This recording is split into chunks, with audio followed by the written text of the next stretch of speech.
Prince जी जबलपुर से। राधे राधे महाराज जी।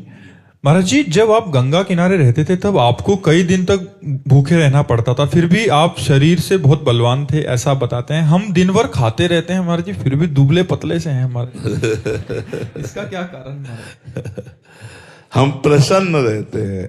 आज भी हम अभी अपने जनों से किसी से कह रहे थे कि हमें रोग के चिंतन करने का स्वभाव नहीं है। हम ना चाहते हैं कि हमारा कभी चिंतन शरीर या रोग का हो, इसलिए हम प्रसन्न रहते हैं और प्रसन्नता के कारण हम स्वस्थ रहते हैं।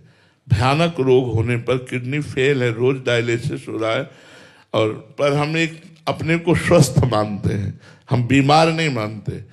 और भगवान का चिंतन और ऐसी हम दिनचर्या बनाते हैं जिससे हम ये सोच ही ना पाए कि हम रोगी हैं। तो स्वस्थता प्रसन्नता से जुड़ी हुई है। नहीं, आप चाहे रबड़ी पाओ, आपको टेंशन में रख दिया जाए तो आप स्वस्थ नहीं रहेंगे। आप नमक रोटी पाओ और आप प्रसन्न रहो तो आप में बहुत बल तेज आदि आ जाएगा। तो गंगा जल में संपूर्ण सामर्थ्य है। जैसे गौ के दुग्ध में, वैसे गंगा जल में हमने अनुभव किया है।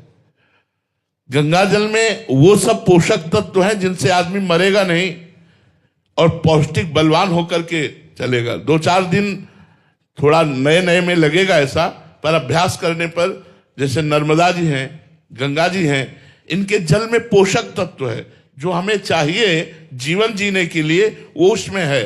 तो जैसे भूख से व्याकुल होकर गंगा जल भर पेट पीते थे, हम में बिल्कुल वैसे ही पावर आता था जैसे गाय का दूध पीने पर। हमें कभी निर्बलता का, आज भी निर्बलता का अनुभव नहीं। यद्यपि हमारी सामर्थ्य नहीं कि मैं खड़ा होकर चल पाऊं, लेकिन हमारे अंदर उत्साह इतना है कि मतलब स्वस्थ पुरुष को भी हम कुछ नहीं सोचते। ऐसा स्वस्थता है अंदर, प्रसन्नता है, वो भगवान की शरण के कारण। तो बात भोजन की नहीं है, बात चिंतन की है कि आपका शरीर दुबला पतला या मोटा होना कोई खास बात नहीं। स्वस्थ होना, प्रसन्न रहना, सही चिंतन होना, ये बात देखी जाती है कि आप स्वस्थ हैं, मतलब प्रसन्न हैं, आपका चिंतन ठीक चल रहा है, ये खास बात होती है। तो भगवान की कृपा से भूखे रहने पर भी चिंतन नहीं बिगड़ता था। अगर अन्न का चिंतन हो तो फिर बिगड़ जाए। चिंतन भगवान का रहता था और गंगा मैया का दुग्ध पान करके पुष्ट रहते थे। बहुत प्यार गंगा मैया ने दिया है, बहुत प्यार। गंगा मैया का हम कभी विस्मरण नहीं कर सकते।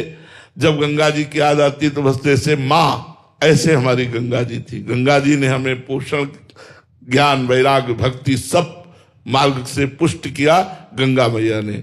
धन्य है जो गंगा जी का सेवन करते हैं, वो धन्य है और एक दिन धन्यता का अनुभव करेंगे। गंगा जी कोई साधारण नहीं, ब्रह्मद्रव है, साक्षात भगवत स्वरूप है, श्री कृष्ण स्वरूप है।